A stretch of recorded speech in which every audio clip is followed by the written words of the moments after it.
गतकाली द्वितीय पर्यायर 5टी संसदीय क्षेत्र में सांसद और विधायक मानक मतदान होइतबा बेले एबे ईवीएम मेसिन रे सील होईची समस्त प्रार्थी भाग्य।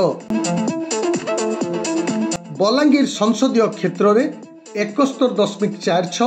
बरगढ़ रे 76.20, कंधमाल रे 70.37, सुंदरगढ़ रे 67.74 एवं आसिका रे 60.78% मतदान होइतिबा सरकारी रिपोर्ट रे कहा जायछि। बलांगीर संसदीय क्षेत्रर बलांगीर 68 विधानसभा निर्वाचन मंडली रे 65.85, कंटाबांजी 70 निर्वाचन मंडली रे 67.96, लोईसिंगा 66 निर्वाचन मंडली रे 72.10,